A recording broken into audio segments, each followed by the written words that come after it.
Hello everyone, welcome to TechZone. So today we are going to see about cloud computing. After seeing this video, you will get a clear idea on what it is. We are going to do it in two parts. So this is part 1. So let's start. At least once in your life, we all have heard about cloud computing. We are using Google Drive, Gmail, OneDrive and all. So whenever someone asks us what is cloud, we just say that in Google Drive and all, the data is not getting stored directly in our phone. It is getting stored in the cloud. See, many of us think that cloud computing is something which is only used to store data, but actually it is much beyond that. So let us understand it with an example. So let's see what it actually used to happen before this cloud computing. Imagine that you have to build an application or imagine you have to host a website of your own.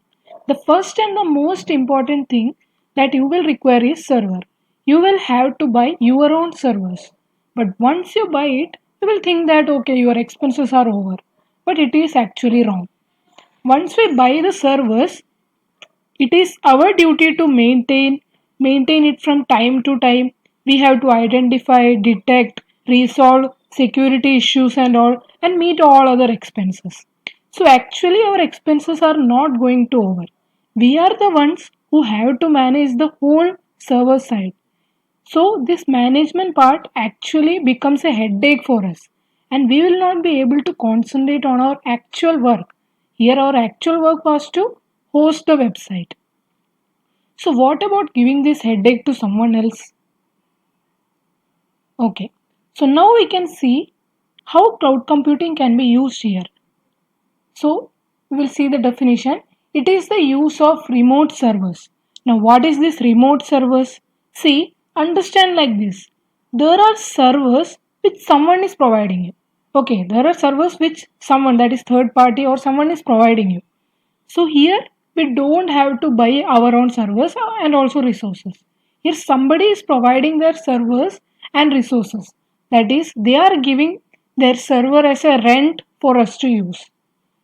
So who is this somebody? I will tell you within a few minutes. So here we are using their resources. It can be hardware, software or anything according to our requirement, and also we have to pay some amount of money to them, which is also according to our requirement.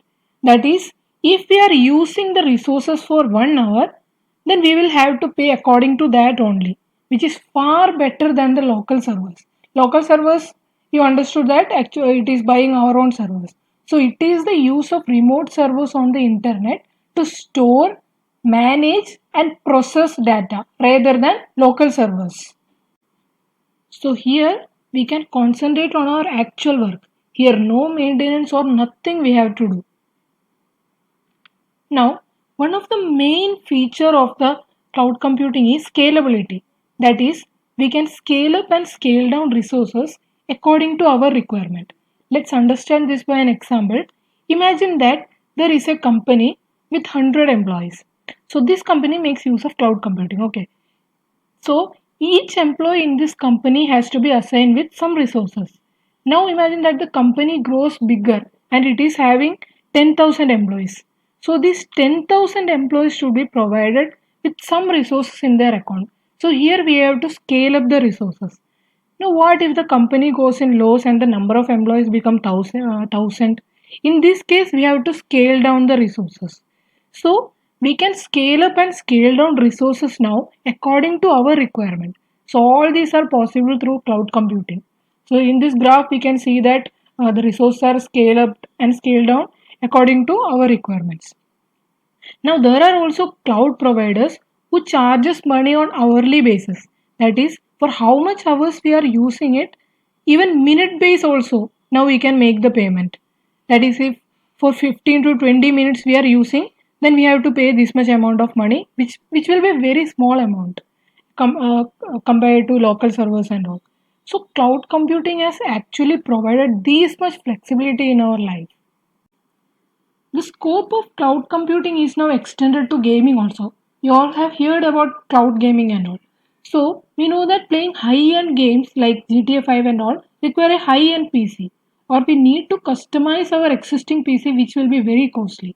But with cloud computation, we only require a display It can be a phone's display, tablet, or a low-end PC. So we know that cloud actually provides us with many free online games as well as paid games. We can purchase these paid games, that is these high-end games, at a very low cost. So when we start playing game, we just need to give comments, and these comments are actually executed at cloud's data center, and the video is being streamed to us through the internet. So we are not actually using our device hardware like RAM, graphic card, etc., but using the hardware that is present in the cloud data center.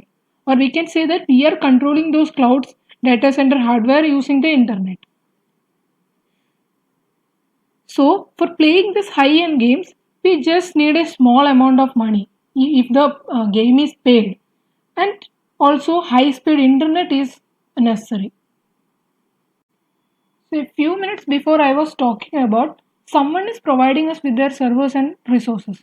So these are the top cloud providing companies, that is Microsoft Azure, Amazon Web Service, that is AWS, IBM, Google and all. So this was all about cloud computing. What actually happens in the back end of cloud, that we will discuss in our next video. So thank you all for watching this video. I hope you all have got an idea about cloud computing. So if you are having any doubts, then you can post your doubts in the comment section. Thank you all.